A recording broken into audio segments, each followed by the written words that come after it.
నేను మీ కాళ్ళు పట్టుకుంటాను. దయచేసి పెళ్లి జరిపించండి. రాజా రాజా రాజా నువ్వు వీళ్ళని నొప్పించినా నేనెలా పెళ్లి చేసుకుంటాననుకున్నావు? అవునవును, నన్నెందుకు చేసుకుంటావు? ఎందుకంటే వాడంటే నీకంత ప్రేమ కదా. అవునరా, ప్రేమించాను. ఎంత ధైర్యంరా నీకు? నా ముందే దాన్ని చెయ్యి పట్టుకుంటావా? నిన్ను నా కూతురు అల్లుడు మీద చెయ్యి పడిందో నరికేస్తాను, జాగ్రత్త.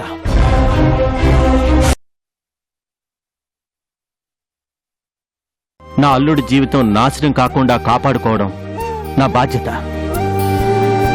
ప్రాణం పోసిన మనిషిని ప్రేమించాను అని తన మనసులో మాట బయట పెట్టాక వీళ్ళిద్దరినీ కలపడం న్యాయం అనిపించింది. అందుకే వీళ్ళని మీ ముందుకు తీసుకొచ్చాను. మీరు అనుమతిస్తే మీ చేతుల మీదుగా వీళ్ళిద్దరికీ పెళ్లి చేద్దామండి. ఏమంటారు?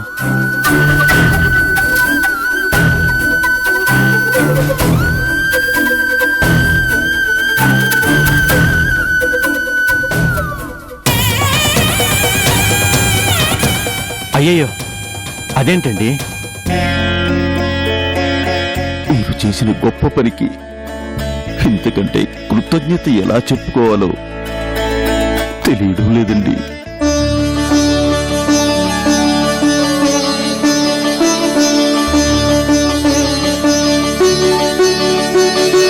అమ్మా అమృత,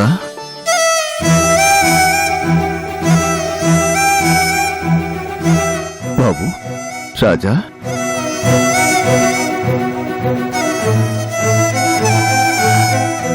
ఇలా రండి.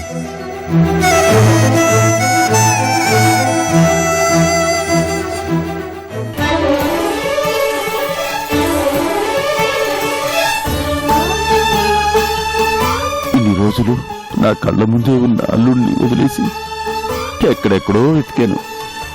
ఎవరెవరినో సంబంధాలు చూడమని అడిగాను. ఈ మనసులో ఉంది ఎవరమ్మా అని అడగలేదు. అమ్మా అమృత, నా తెలుగు తక్కువతనానికి సిగ్గుపడుతున్నానమ్మా. నాన్నా, మీరిద్దరూ కలకాలం చల్లగా ఉండాలి. కృష్ణ గారు, మీరన్నట్టే వెంటనే వీళ్ళిద్దరికి పెళ్లి జరిపించేద్దామండి.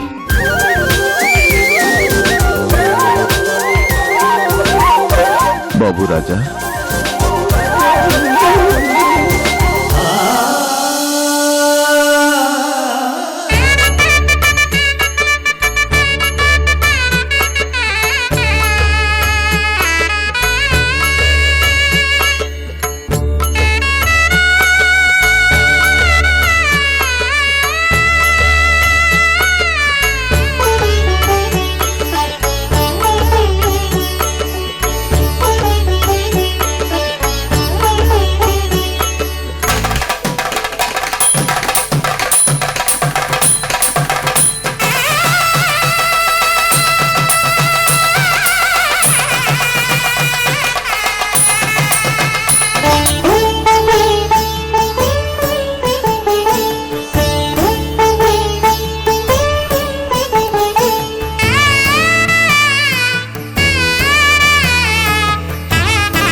అమ్మా.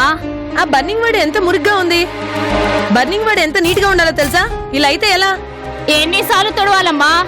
అయినా ఎన్నిసార్లు తుడిస్తే మాత్రం చచ్చేవాళ్ళు బతుకుతారా, బతికేవాళ్ళు చస్తారా? చాలే ఆపు. మనం ఇక్కడ పనిచేస్తుంది మనుషులు బతికించడం కోసం. ఇలా చేస్తే ఇన్ఫెక్షన్స్ వస్తాయి. ముందు వెళ్ళి క్లీన్ చేయి. ఎంత నీటిగా ఉంటే మాత్రం అక్కడికి ఆ మనిషి ఏదో బతికినట్టు. అప్పుడెప్పుడో ఒళ్ళంతా కాలిపోయి కోమాలోకి వెళ్ళిపోయింది. ఇంతవరకు ఉలుకు లేదు, పలుకు లేదు. హు!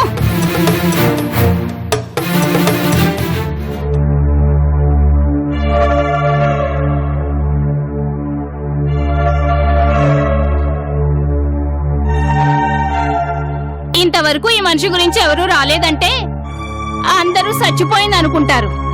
అందుకే వదిలేసి ఉంటారు. కర్మకాండలు కూడా జరిగిపోయి ఉంటాయి. అనవసరంగా వీళ్ళు బతుకుతుందని కాపలా కాస్తున్నారు.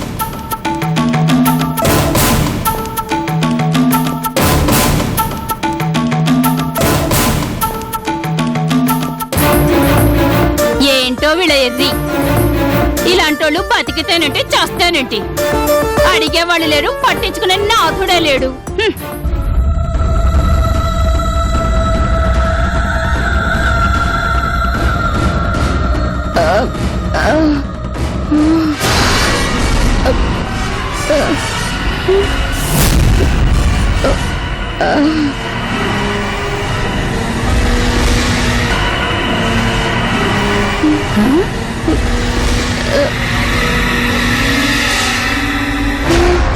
ఏంటి కొంపదీసి బతికిందా? ఏయ్, నిన్నే, నువ్వేనా మూలిగింది?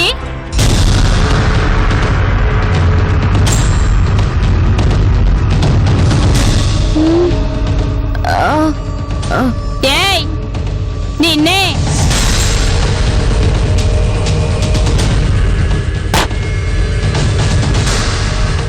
లే లే.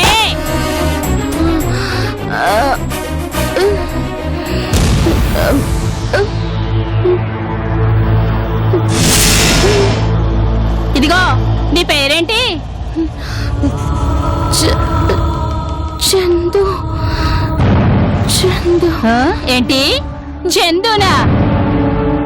ఏదో ఒకట్లే. ఇంతకీ మీదే ఊరు? మీ వాళ్ళెవరు? ఏయ్, నిన్నే చెప్పు. నిన్నే నిన్నే చెప్పు. హాయమ్మా, ఏం చేస్తున్నావు? నేనేం చేశాను? ఆ పిల్లకి తెలివచ్చి మూలుగుతుంటే పలకరిస్తున్నాను. నిజంగానా? మెలకు వచ్చిందా? మరే. నువ్వు ఇక్కడ ఉండు, నేను వెళ్ళి డాక్టర్ని పిలుచుకొస్తా.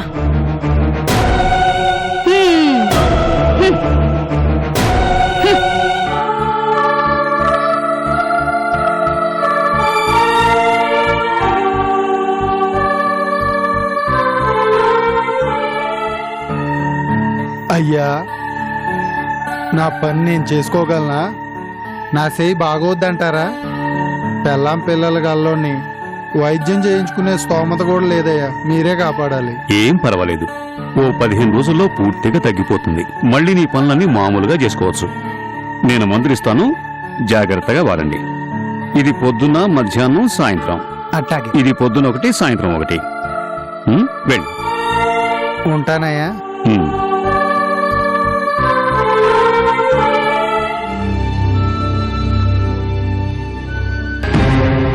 ఫాదర్, బర్నింగ్ వార్డ్ లో ఉన్న పేషెంట్ కి స్పృహ వచ్చింది. అలాగా, పద.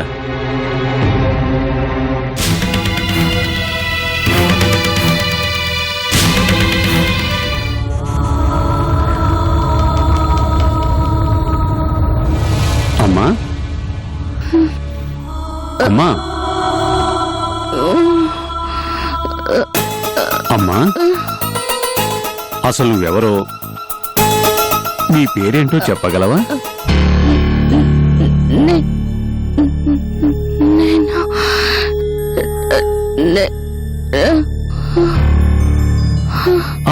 వద్దులే అమ్మా, ఏం మాట్లాడకు.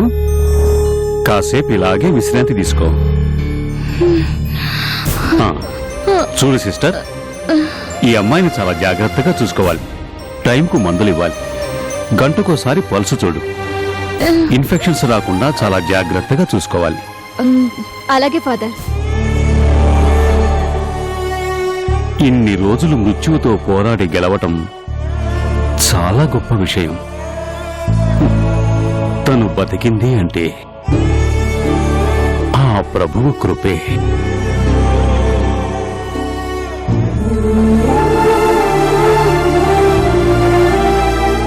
జాగ్రత్తగా చూసుకో. అలాగే.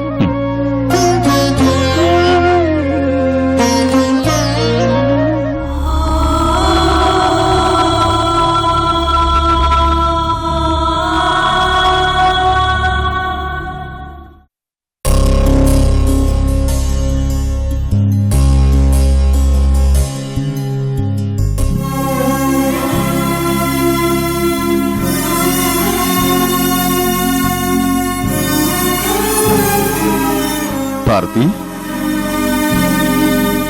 ఇదిగో మన అమ్మాయి అల్లుడు. ఏ లోకంలో ఉన్నా వీళ్ళని మనస్ఫూర్తిగా ఆశీర్వదించు. ఆనందంగా ఒక్కటి కావాలని దీవించు.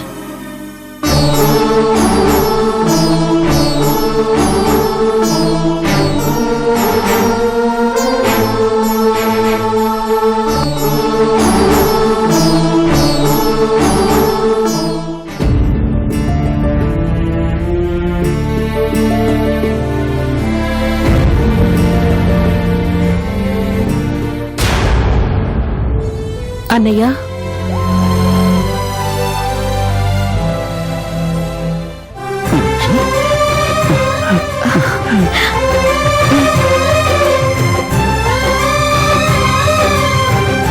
అమ్మ మీనాక్షి, వచ్చేసావా? నీ చేతుల మీదుగా ఈ జంటను ఆశీర్వదించమ్మా. ఇప్పటిదాకా నువ్వు లేవనే బాధ నా మనసును తొలిచేసిందమ్మా. పెద్ద మనసు చేసుకుని వచ్చావు. నీ చల్లటి చేతులతో ఈ జంటని నిండు నూరేళ్లు బాగుండాలని మనస్ఫూర్తిగా ఆశీర్వదించమ్మా. అమ్మా అమృత, అత్తయ్య కాళ్ళకి దండం పెట్టమ్మా. బాబు, అత్తయ్య మమ్మల్ని దీవించండి. పిల్ల పాపలతో కలకాలం మీరిద్దరు సుఖంగా ఉండండమ్మా.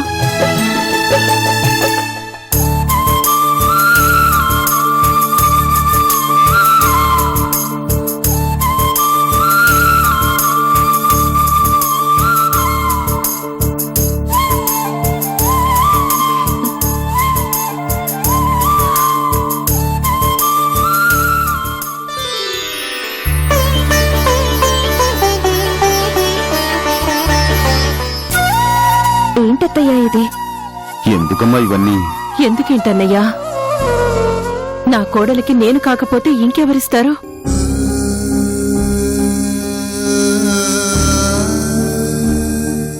బాబు, నా మేనకోడలని చెప్పడం కాదు గాని బంగారం లాంటి పిల్ల. జాగ్రత్తగా చూసుకోవయ్యా. తెలియకేదైనా తప్పు చేస్తే నిండు మనసుతో క్షమించు.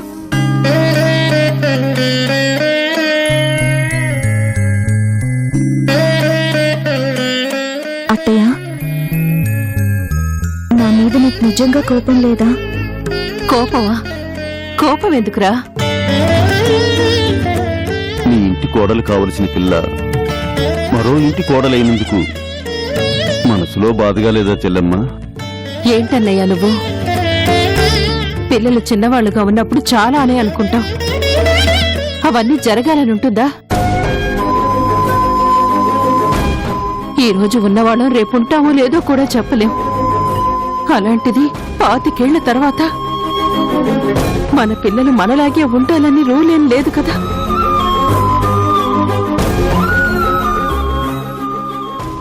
నువ్వు సరిగ్గానే అమృతని పెంచావన్నయ్యా.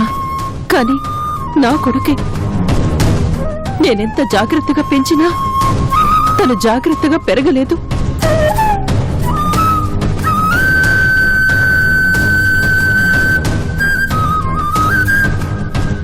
నేనే గనక అమృతకి అమ్మ స్థానంలో ఉంటే నిజంగా సందీప్ లాంటి అయోగ్యుడికి నా బిడ్డనిచ్చి చెయ్యను. ఇది నిజమన్నయ్యా.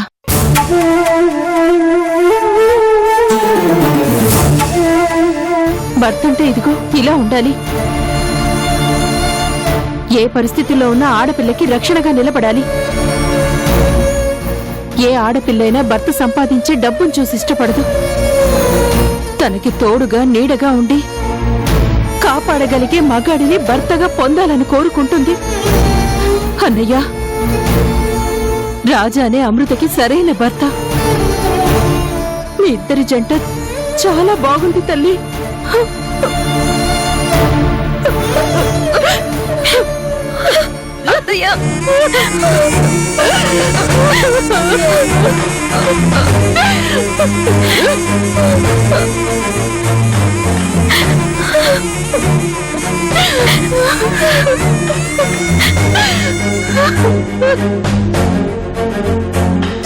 ఇంతకాలం అమ్మ లేని లోటు ఎక్కడో ఒక చోట కనిపించేది. కానీ ఈ రోజు నాకు ఆ లోటు తీర్చావు. పిచ్చి పిల్ల, నేనైనా నువ్వైనా అదిగో ఆ గొప్ప మనిషి పెంపకంలో పెరిగిన వాళ్ళవేరా. మన మనసుల్లో ఈ ప్రేమాభిమానాలు శాశ్వతంగా ఉండిపోతాయి తల్లి. నువ్వెప్పటికీ నా కోడలివే అమృత. ఈ రాజాని నా కొడుకు అనుకుంటాను. మీరిద్దరూ నా రెండు కళ్ళు అనుకుంటాను. సరేనా? ఏమంటావన్నయ్యా?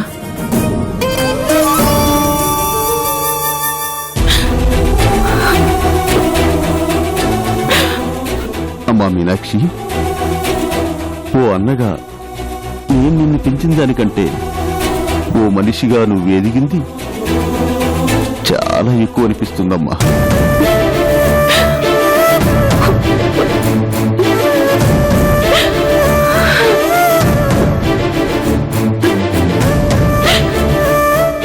అసలైన వ్యక్తిత్వం సంతోషంలో ఉన్నప్పుడు కాదమ్మా, కష్టంలో ఉన్నప్పుడే బయటపడుతుంది. నాకేం కష్టం అన్నయ్యా? నాకు మా అన్నయ్య ఆదరణ ఉన్నంతకాలం ఏ కష్టం లేదు, రాదు కూడా. చలమా,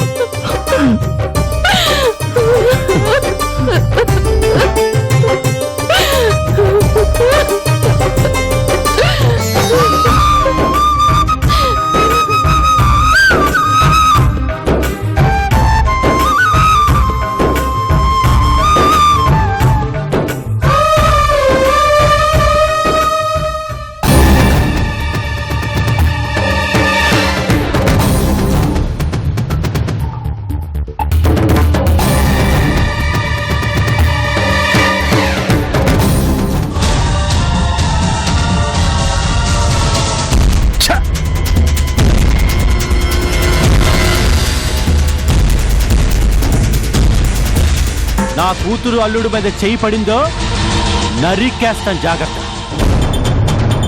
అయ్యా, తమరి కొడుకు గారికి తమరి బావగారి కూతురు గారికి పెళ్లి అయిపోయిందని ఊరంతా తెలిసిపోయిందండి.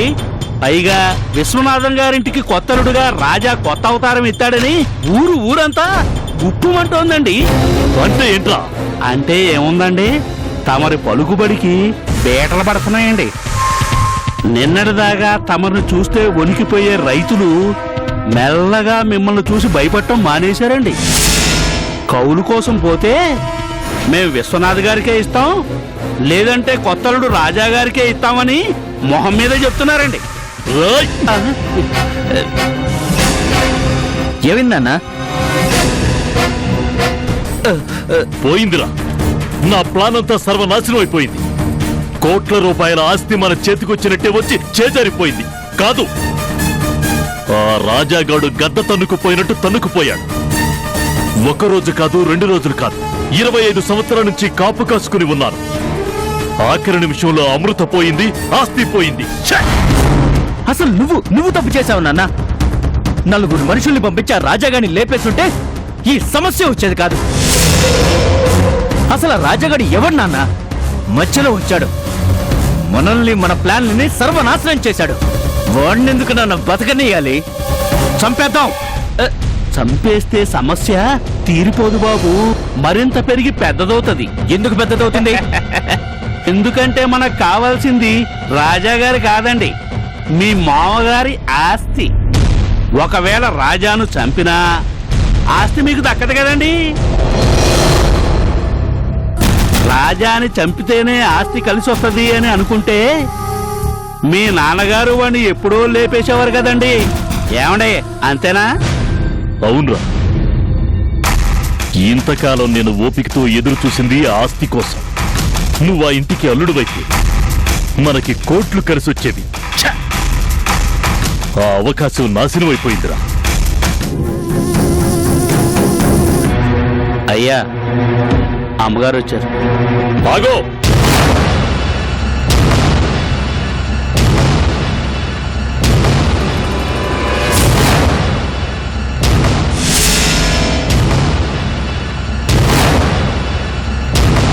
ఎక్కడికెళ్ళి వస్తున్నావు?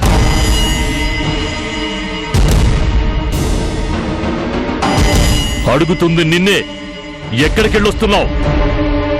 మా అన్నయ్య ఇంటికి వెళ్ళొస్తున్నాను. ఎందుకు?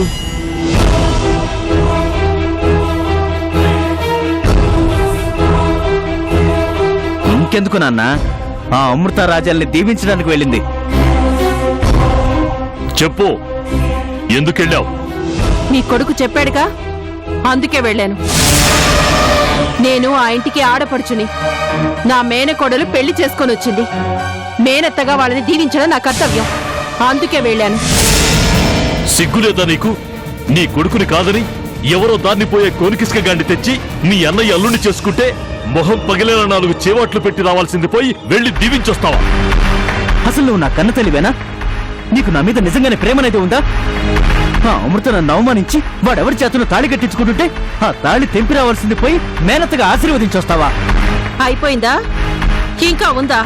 అంటే ఏంటే నీ ఉద్దేశం?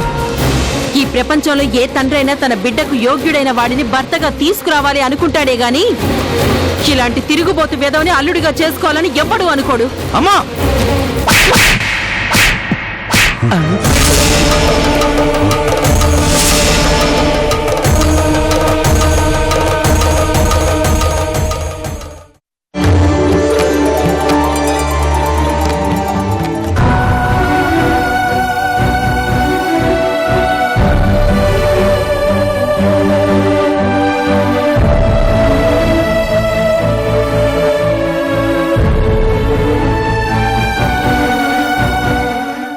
ఆయన ఎక్కడా? ఇంకెక్కడ మీ ఆయన? ఆ కారు ప్రమాదంలో కారుతో సహా కాలి బూడిదైపోయాడు.